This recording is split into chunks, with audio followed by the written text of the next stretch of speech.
first of all, there was a part of my life, the beginning, obviously I don't remember, but I know that I was a year old, and it was known that I was going to be a sickly child when I was born.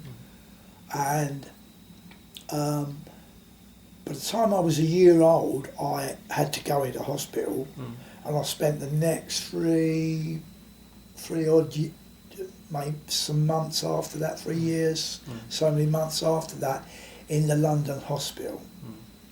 And so then I'm kind of partially aware of that in probably the later stages, when I know that I was in bed next to a boy who had water on the brain, and he died in the next bed. So, and then they pulled the curtains around. I can remember that.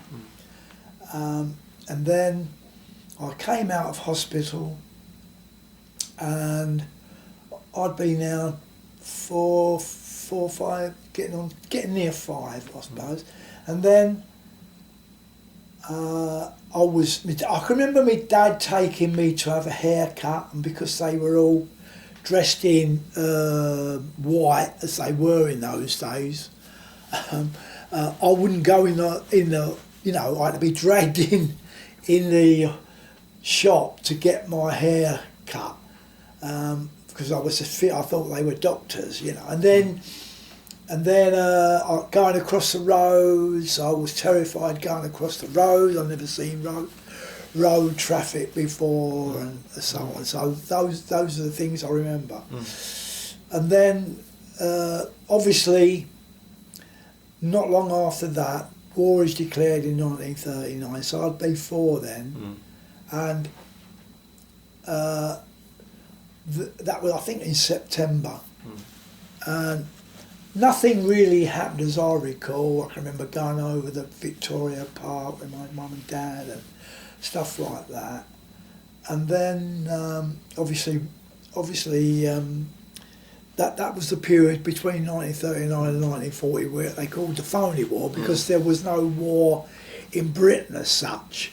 It was only then, after that, that obviously the bombing of London began, the Blitz, and I remember that. I remember being in the shelter. I remember, and I can remember a period when kind of half our shelter fell in.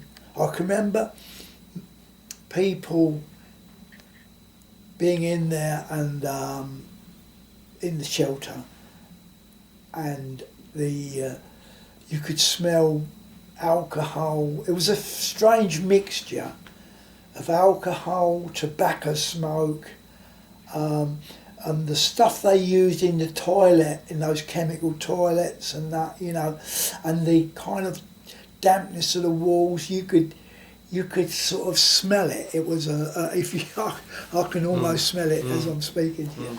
It wasn't a very pleasant smell. And I can remember going up to our flat. We lived in a flat in number 300 Caulfield Street, which is very old buildings, still there, and currently done up, a bit yuppified, if you like, And then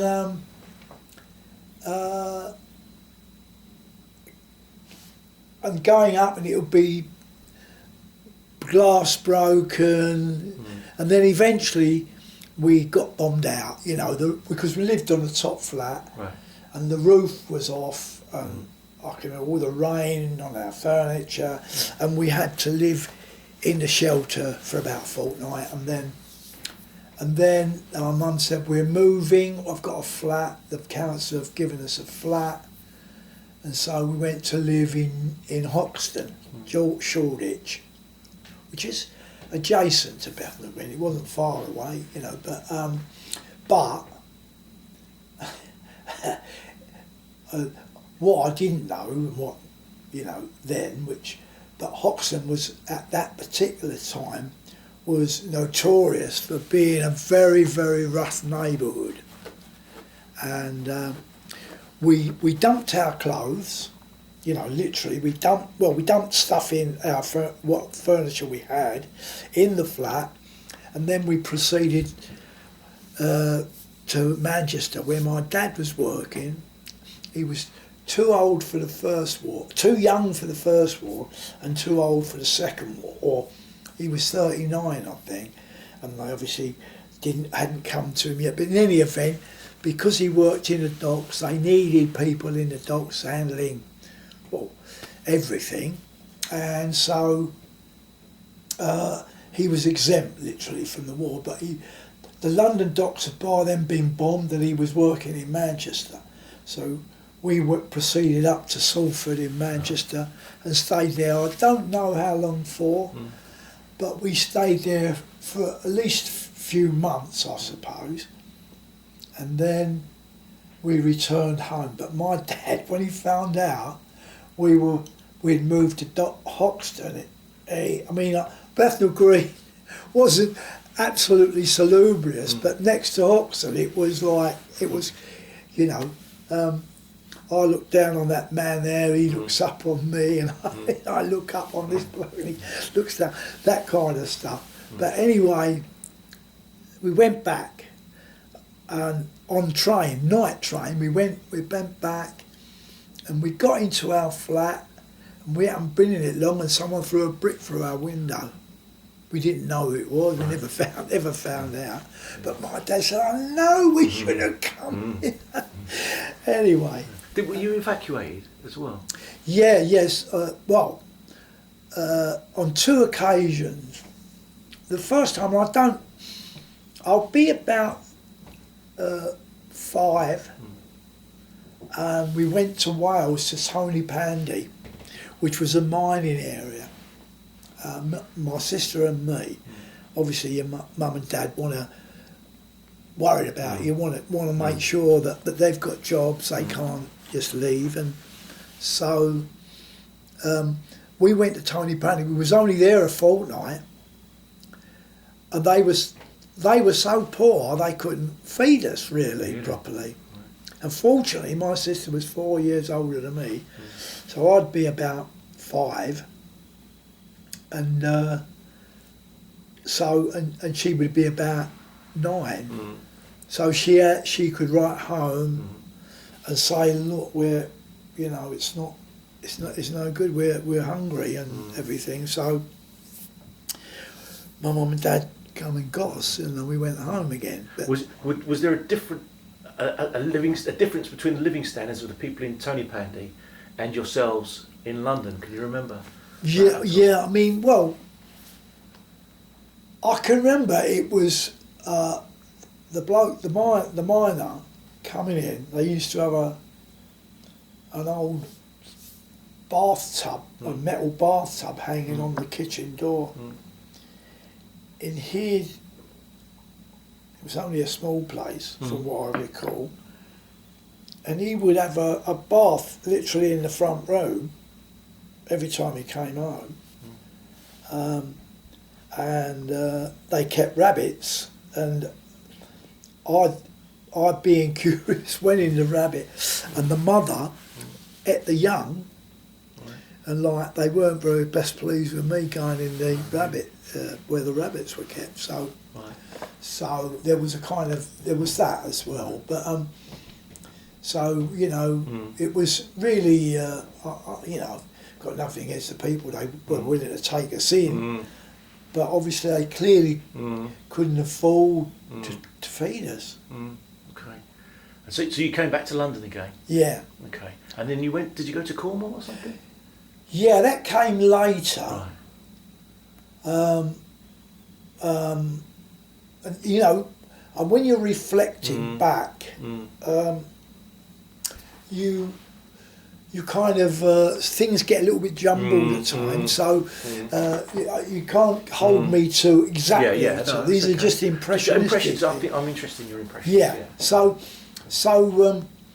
I can remember the period of bombing we had when, for example, we used to be bombed twice a day, and it went on for about 6 months. And in order to get sleep, my dad used to take us. Fortunately it was in the summer. my dad used to take us to Epping Forest, and we would have a sleep in the forest, Oh, really? or we'd take blankets with us. What, all night? No, not all night, Oh, no. just during the day Okay. to catch up on our sleep, because we were, it was Mm. constant bombing. Mm. So, yeah, and then, but the other thing was, I went to school, and then our school got bombed, so we couldn't go to school, and so on and so forth. And eventually, we used to play on the debris, build little camps on the debris. It was all bombed areas round us, and so, and then a vicar came round where all the kids were playing in because we lived in a flat, and we were playing in the grounds of the flat, and there was some grass round the back, but we were playing. It was mostly asphalt where we were, below where we lived. Behind the flats there was grassy area. But so we were playing on the asphalt, maybe football or whatever it was we were playing. And a vicar came round and he said, would you like to go to Cornwall? And there's all the kids there. And of course we all thought, right, yeah, we want to go to Cornwall, the way he described it and thing. And it turns out that what had happened, he'd exchanged with a vicar, he'd been in Cornwall, he'd been resident in Cornwall, and he'd exchanged, and he'd come to the East End, and the other vicar had gone to Cornwall. So we all wanted to go. So we all ran up to our mothers and dads and loads of kids. And we're all going, yeah, we all want to go. And anyway, so we went. Now we're all expecting to be all together, But when we got to the station, we went to a place called Crackington Haven. I can't remember the train journey much, but I can remember being picked up after the train had left, and we were in this. Some were split up then, I think, and then we were in a van with other children, and they were all being dropped off at different places, farms and stuff, and we never see them again. Like while we were in Cornwall, my sister and me, we were the last to be dropped off. And we were literally dropped off in the most beautiful place you could imagine, with the sea, a beach, huge cliffs either side. It was beautiful. And we got dropped off at this beautiful house, which at that time they just had oil lamps. They never had gas or electricity. It was oil lamps, and there was a pump outside that you had to pump the water from the spring. So, but the house itself was quite grand to anything that we'd ever lived in. What I didn't know, the couple had actually rented the house from another more wealthier person for some reason. Perhaps they'd owned it before the war and they weren't living there anyhow. They'd gone abroad, who knows.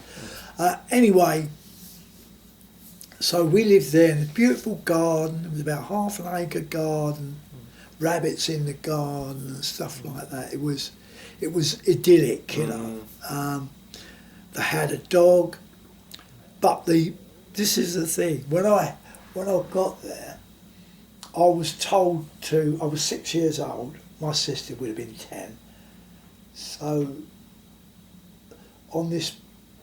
A day or so after I got there, and I had a little room up the top, which was really nice, but it was only small, but it was great. I had my own room, for the first time in my life.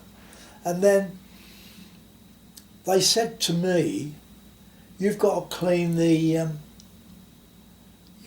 vegetables. It must have been for, I don't know, Sunday dinner or something like that. So I had to clean the vegetables. Well, when they served that up, I found on my plate there was a caterpillar, so clearly I hadn't cleaned the vegetables very much. But I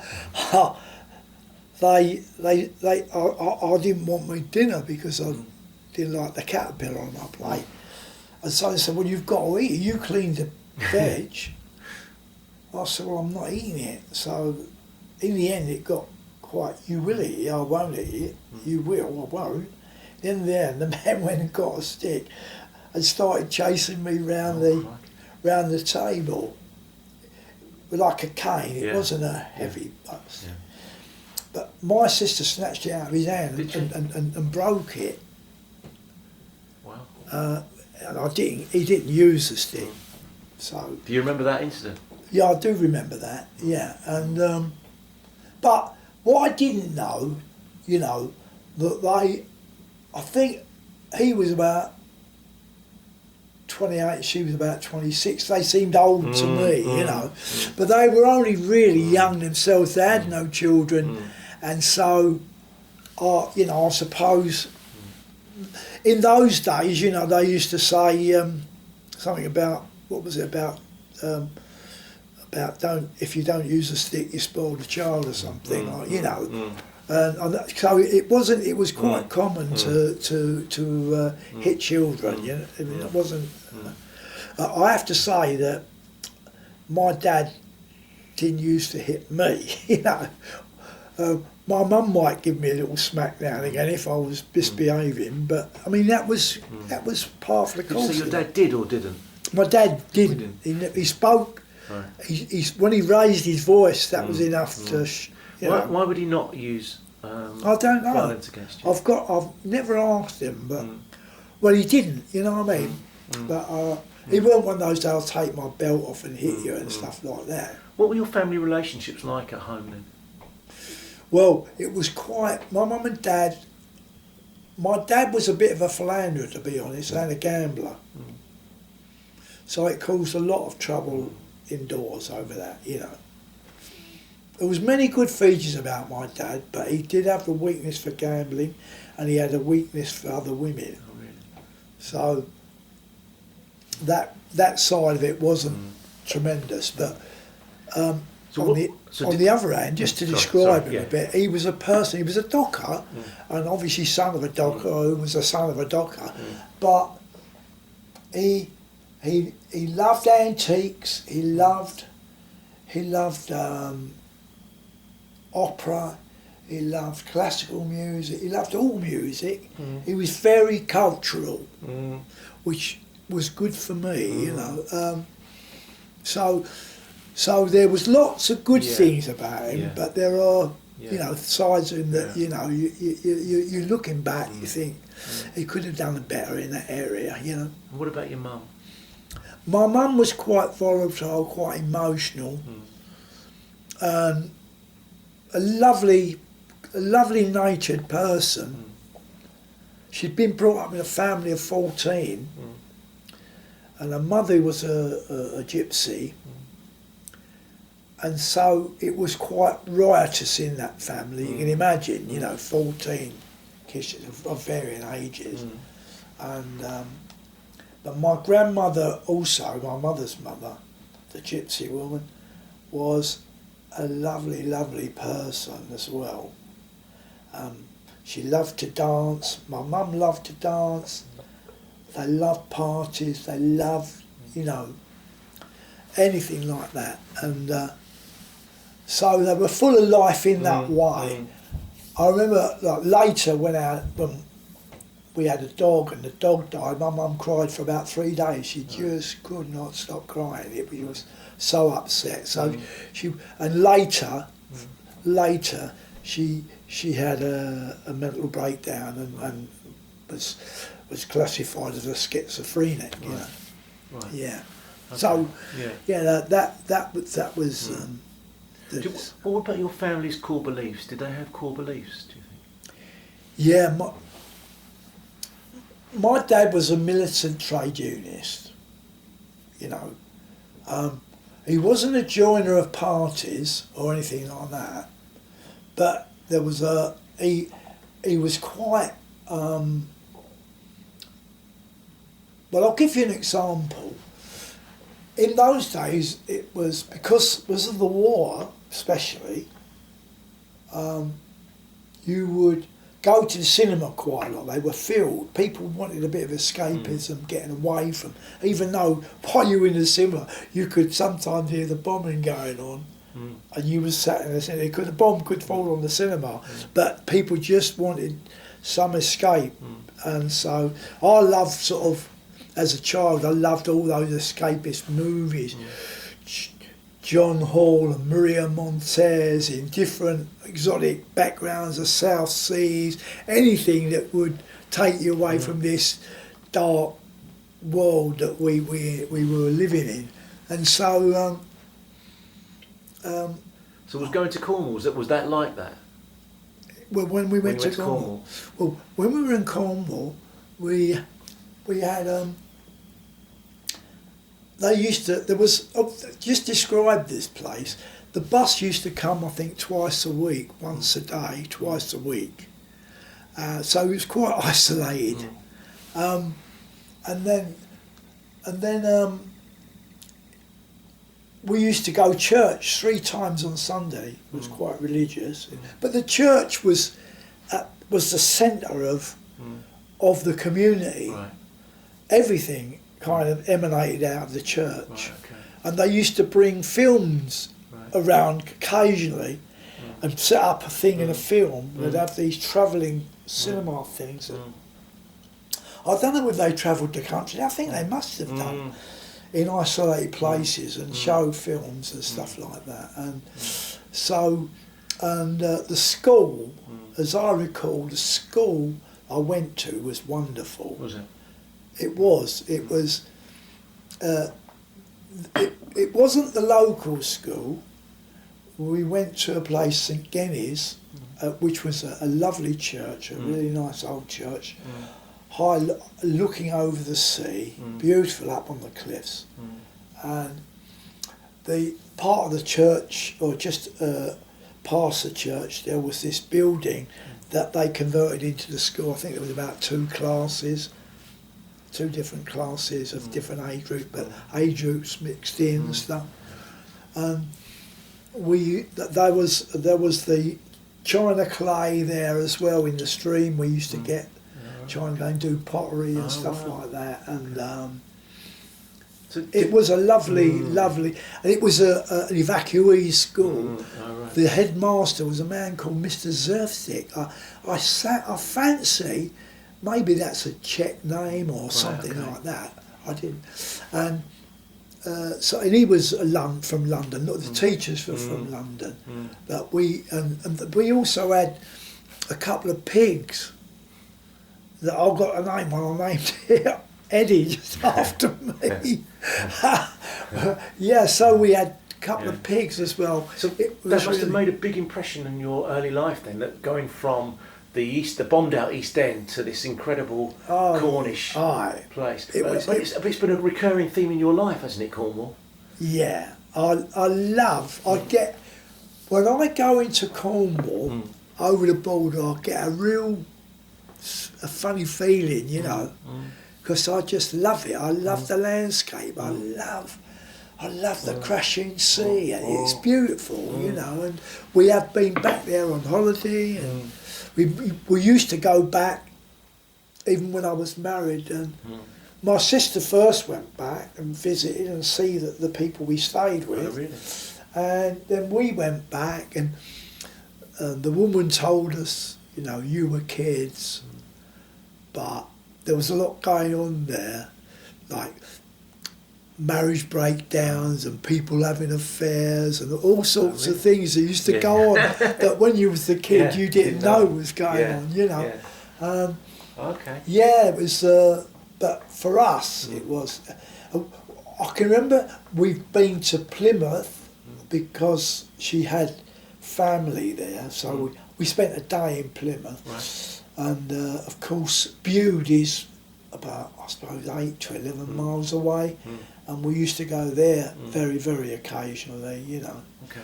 But other than that, you know, it was a lovely place. So going back he was a son of a farmer, the bloke. Right. And we used to go on the farm. There used to be hay rides, and we used to take pasties to the people working in the fields and stuff like that. It was okay. Beautiful. So going back to your family's beliefs then and relationships, were they religious? Was they a religious family? Your family? Not at all. No. Both my parents were non-believers. But our family were like, if you're my dad's side, they'd come down from Huguenot family. Our family name is French. And obviously the Huguenots had escaped, and we have got our family tree going back to the time they first arrived in Britain. And I have been back to where they came from, but yeah, so they were, I suppose they were like non-conformist in that way. But of course over time we've become more than just non-conformists.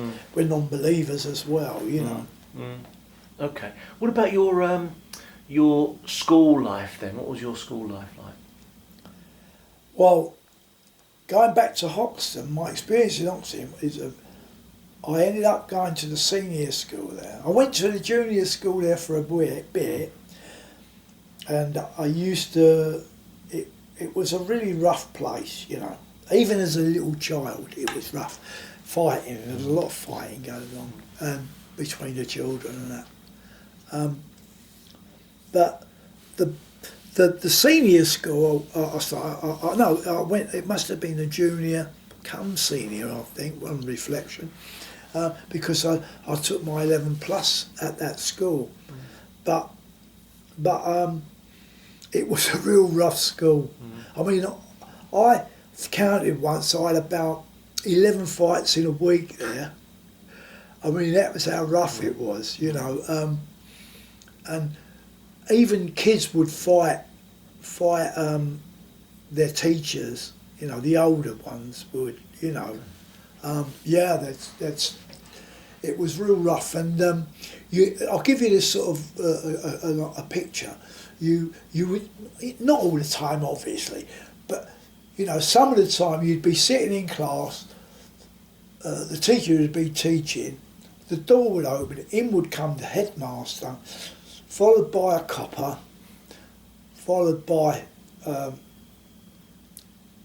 this person, and it turns out the person is a stall holder in Hoxton Market, and they would say, "Can you see any of the boys in here?" Because it was a boys' school. There was always boys and girls' schools, and he would say, "Yeah, that boy there, I can see him, yeah," and then, you know, and he'd pick boys out who had thieved on their way to school, you know, and then they'd come and get them. And then at school assembly, you know, very occasionally they'd announce some boy had died because they'd gone into this factory and stuff had fallen onto them, you know, at night, thieving and stuff like that. It was, you know, recently, this was, when I say recently, say about a year ago, my 2 grandchildren took us out to Shoreditch for a meal. We walked around the Brick Lane and everywhere all around in that area, and we ended up in a sort of place, a warehouse type of thing, converted warehouse which was a restaurant, and we're talking away, and I said to, "You see this restaurant and place all round here?" I said, "When we was kids, we would break into these places to try and thieve stuff out of them, you know." This was a regular thing with all the kids were just like that, you know. Everybody was like that. I mean, there was bookies, runners, there was all sorts of stuff going on. And we'd go over to Brick Lane on a Sunday as children to go to Brick Lane, and then there'd be all whistles where the coppers had come down to try and find blokes who were on the run in the army. They'd probably be down Brick Lane somewhere. Oh, right. And then the whistles would go and there'd be a roundup and everyone was sort of running and sort of things like that, yeah. Was there poverty in your early life, do you think? Was it a poverty-stricken? Well, I personally don't recall any, being hungry. I mean, I was being hungry, being out a long time. Yeah. But I can't honestly say that my parents ever neglected us in that way, Was there enough money coming into their household though? It was always tight, and my dad being a gambler, it was always, right, okay. it was always, I mean, I'll give you an indication. If he was over the docks, well, especially when he moved to Hainault, I can recall more, if he was over the docks, over Romford or something like that, he'd probably end up walking home from Romford, which is about 5 miles, and then switching all the lights off because we can't afford the electric. That happened, and but so we'd all have to, and he wasn't a happy man when he was broke. Right. Obviously, I'm not saying he was never violent or nothing like that, but he could be grumpy. He could be grumpy when he was broke. Did that affect your mum? Do you think that kind of? Yeah, I'm sure it did on reflection. Yeah. I mean, compared to how me and Barbara are, and the kind of, well, of course we have little words down again, but nothing to speak of really. And we're happy with each other's company all the time, and we're in each other's company a lot of the time. So, there's another side to Mum and Dad. They were great theatre lovers. They loved going to see shows, and they took us to the theatre. So, if my dad, this is the other side to my dad. If my dad was winning, he'd come on. He'd say to me, "Mum, put your coat on. We're off." And they'd go up the West End, have a meal, and clubs, all sorts. He was kind of entrepreneurial in many ways, because in the 30s, before he went into the docks, it'd been, there was periods of unemployment. So he would make anything to sell it, down the waist, as they called it then, and Brick Lane and places like that. He'd buy and sell watches, or and he was very, he was a trier, if you like, to try and make a couple of bob, or he'd buy bikes, do them up, paint and repaint them and sell them and things like that, So I suppose he had to be like that, So did you rent where you were living, or did you buy it, or what was that? No, we never bought a house. My dad never owned a car, never owned a phone, never, He always bought good clothes though. He always, had tailor-made suits and a nice hat. And why was that, do you think? I don't know. I suppose in the East End at the time you could be poor, but those would be your aims, You didn't want to look poor, perhaps, you know what I mean? You didn't want to look as if you didn't have anything. That's something that you take pride in as well, isn't it? Yeah, I do, to be honest. And my oldest son does. And, right.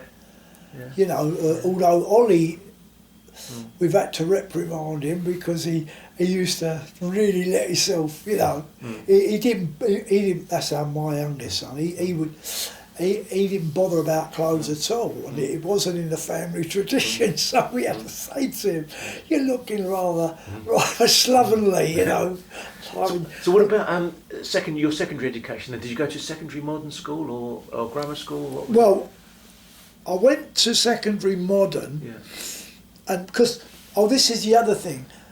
Besides going to Cornwall, what the war meant to me was getting on trains and slamming doors of trains, and then they were steam trains and the sound of the whistle and all that.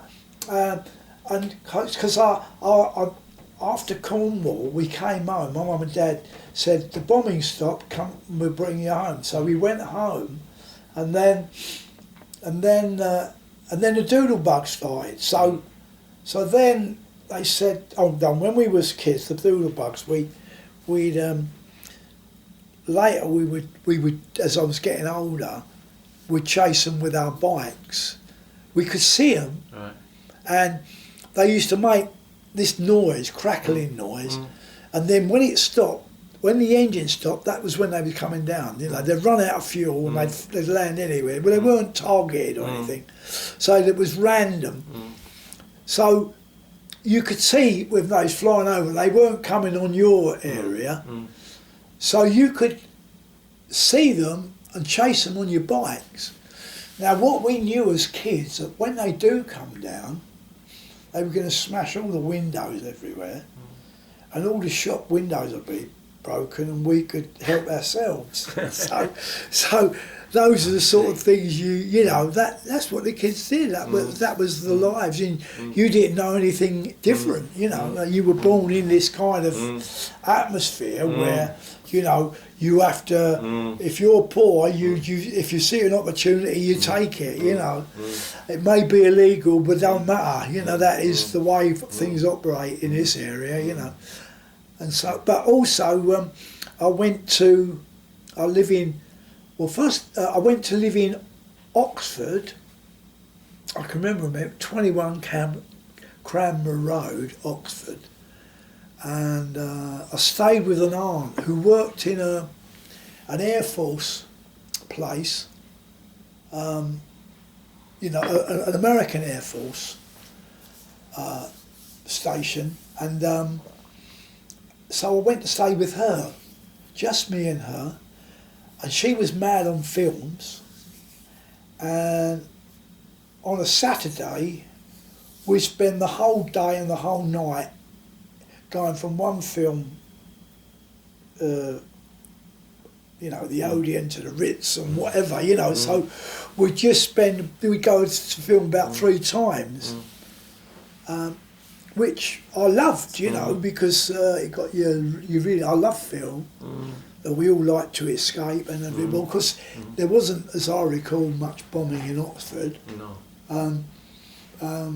There might have been some, because there were factories there, so there probably was. But and apparently, one of the American officers who was in the base that she worked at was Ben Lyon, who was an American film actor.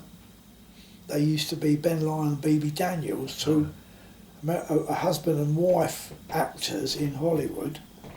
I think I was in Flying Down to Rio and things like that. Anyway, so she was mad on film. So she was, funny enough, I've seen you see pictures of her. And she's very gypsy-like, very dark. I mean, most of our family were dark. My dad's side were very black-haired. My mum's side, they were nearly all black because of gypsy, I suppose. But my mum was the only blonde one amongst them. And that came from my granddad, her dad, who came from the Isle of Wight. So I reckon he must have been Saxon or something. That's probably where we get the blue eyes from and that, she was the only fair-headed person in the whole, and so was I was. You were fair. Yeah, and I noticed in there, there's a white head in our family background. So clearly, the white head, that was how they got their name, White Head. All right. So then you left school and you went out to work. But so your dad was a docker and his dad was a docker. No, but before I left school, I went to the technical school. I got to the technical school, and at 14 that was. So I had 2 years at the technical school. Now I'd gone from. Now, I remember I had hardly any education at all. And then we moved to Hainault after the war with a new estate, a new council estate. I thought I was in paradise. I was living opposite a forest with a lake.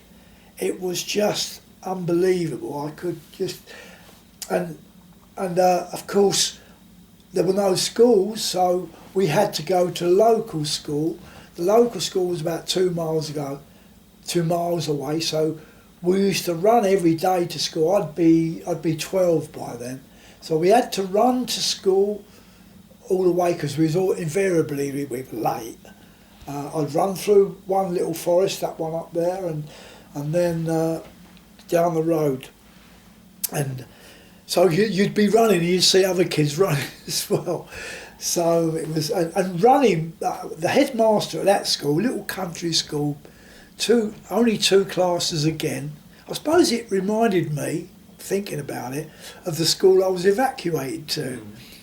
But it was a lovely school. It was a little country school. The headmaster was a wonderful man called Mr. Boyden, who I couldn't place socially because he moved between all the very rich and the extremely poor. So you can never place exactly on the social scale where he came from. And so I did very well at that school. It was a lovely school. And we used to have, he was very keen on sport and football and stuff like that. He was also keen on gardening. So every kid in the school had a garden plot. Mine was probably awful. And he said to me once, he said, your plot looks like 2 elephants have had a fight on it. He said, but he was very keen on cross-country running as well. So we used to run all over this field, all farmland. We'd run, he'd do run. I loved running because we was running to school, so we were quite fit as runners. So I loved running. You know, I loved to run. And was you good at it? Yeah, I was decent at it. I'd be like, kids who were a year older, I'd come about third out of the school. There was only about 200 kids at the school, I suppose. And it was that kind of school where the teacher would say, especially Mr. Boyd, he'd say to the boys, said, look, you behave yourself. I didn't took it off your dad, and I'm not taking it off you or your uncle and something like that. Because it was that kind of school, family in the area school, and he was a wonderful person. Right, so, okay. and I really sort of flourished at that school. Yeah. And then, of course, I passed the exam, and now I'm going to a technical school, right. South West Essex Technical School. And I was really, really impressed when I looked at the school, because it's in what is now the college. What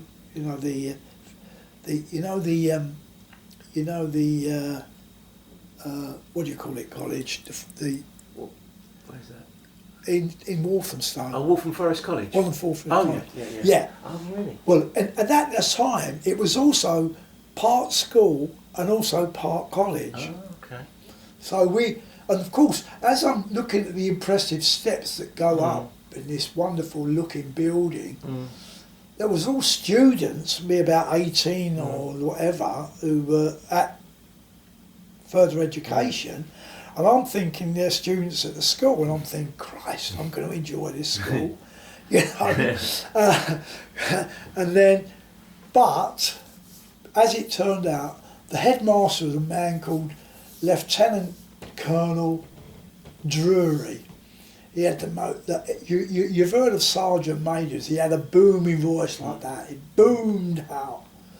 And there was 2,000 kids. So I've gone from a school in Chigwell to a school 10 times the size in population.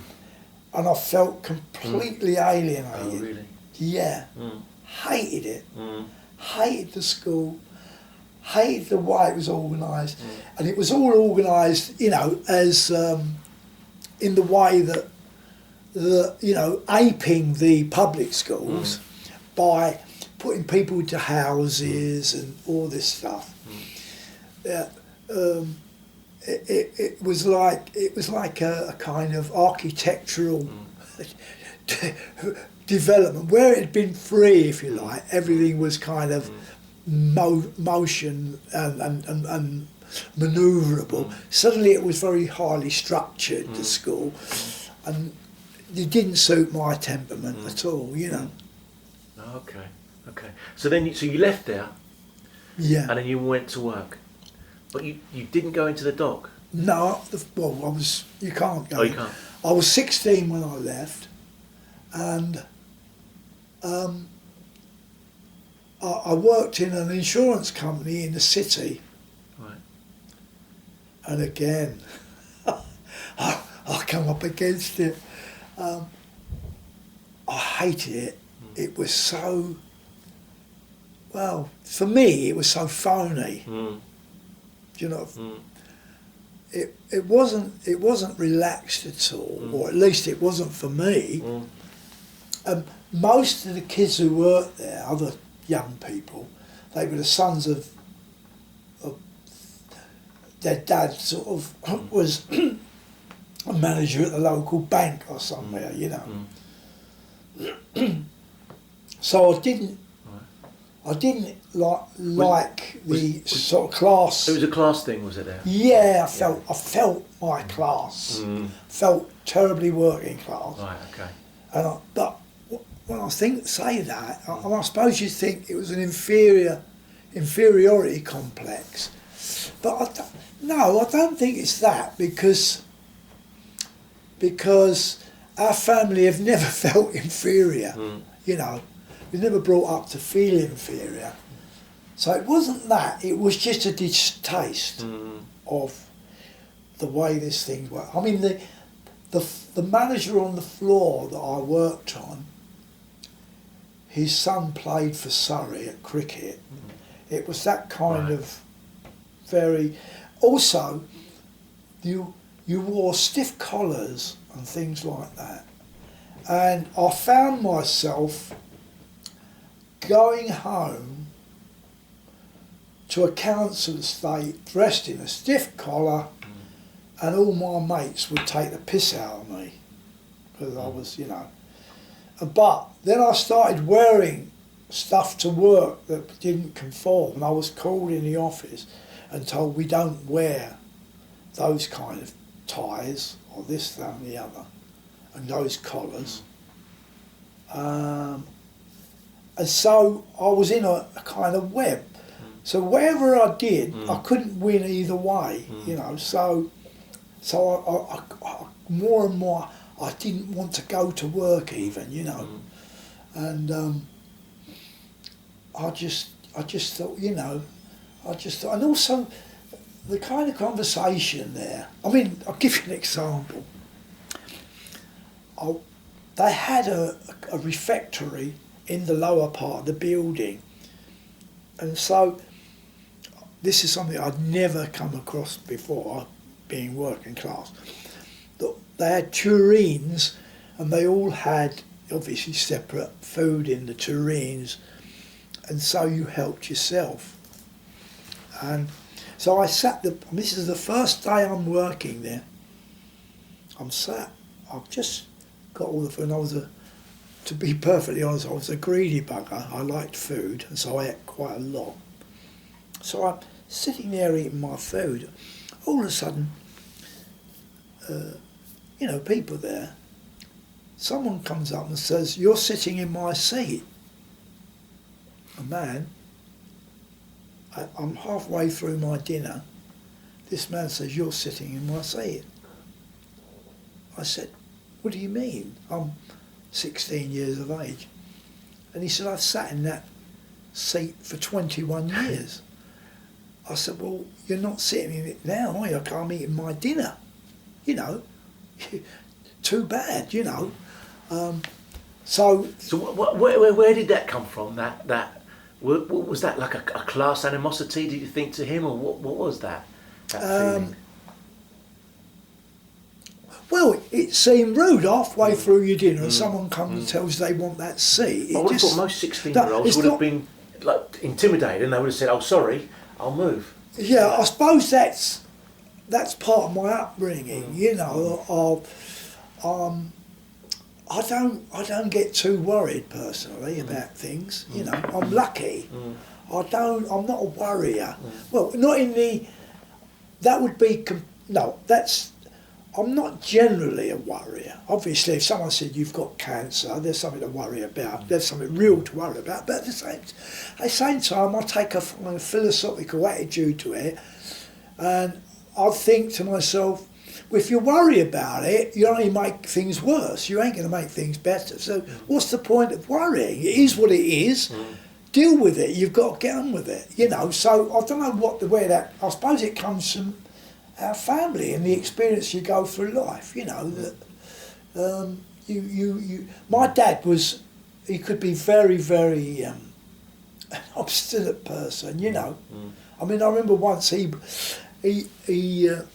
was on a bus, and they used to, on the ticket, they used to ring him out, you know, and on the ticket he would say non-transferable, and then the bus he was on, they stopped the bus. They said, everybody out, you've got to catch the next one. This bus is going to be rerouted, and my dad wouldn't get off.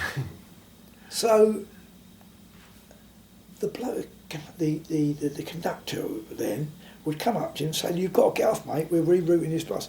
He said, I'm not getting off and I don't have to get off. He said, you see that ticket? Non-transferable. This is my bus, but I paid a ticket on, and this is the bus that's going to take me home. He said, I'll go and get who you like. You know, that was the sort of bloke he was, you know. And so I suppose there's a bit of that come out on me, you know. Yeah. Okay. So you didn't see this job then as a vehicle for a better life, like moving out of your class and moving into a different class? No, I'll tell you what happened. I had a fight with a kid because I had a brand new raincoat and one of them had tied up the sleeves and poured all water into my brand new raincoat, and I went mad. What, at work? Yeah, and I caught him in the toilets, had a bit of a fight with him, and I got the sack. Right. So, but to be perfectly honest, I was quite pleased. You know, it gave me the excuse not to be there. So, but I didn't have to tell my dad, because my dad used to say, get yourself a nice clean job, office job. You don't want these, you know, jobs outside. You know, it's not. It won't be for you, son. You know, you get yourself. You know, he was more ambitious for me, right, if you like. And but you know, when I tried it, I didn't like it. So, so that was that. Yeah. So I ended up then working in factories anywhere I could get a job. So you said you couldn't go into the dock. Why was that then? Well, you had to be. I think it was 21 to get in the dock, or it might have been 18 earlier, but then it became. So were you just biding your time until you could get in the dock then? Well, I wasn't thinking about that then. I was just doing anything that you know.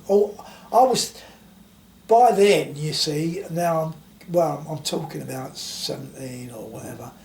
Now 16, it was the what do you call it? 1951. Oh yeah. It was the exhibition. Exhibition, yeah. Britain, yeah. So that was a revelatory thing for me, because I had a friend who was 2 years older than me, and obviously he's a bit more worldwidely than I was, and he said, fancy going up to this? Yeah. So, because always if I do anything for a change and you know, a new experience, and so we went to the you know, Skylon and all the rest of it, and it was like a world of magic. It was unbelievable, the effect. I mean, because you got to remember, in those days, you didn't. Well, if you lived in the East End, you didn't go up the West End, or at least not until you was getting on a bit. You know what I mean? As a teenager or anything like that, you didn't go to the West End. Although I'd gone up there with my dad on 1945 when the celebrations were on outside Buckingham Palace, and Mark gone all through them. But so we did all that. Walked through all the parks, all the lights went on. It was just, you know. But suddenly I'm at the 1951 on the South Bank, and you'd walk. There was all these physical exercise displays by the military, the RF team or whatever, and then there were. You could walk round the corner. There'd be a string quartet playing. It was beyond our experience as a young person, and from there we went to Battersea Park to the fun fair, and they had all dancing there, and we started doing the dancing, and then I don't know what happened. We were in Leicester Square. I was 16.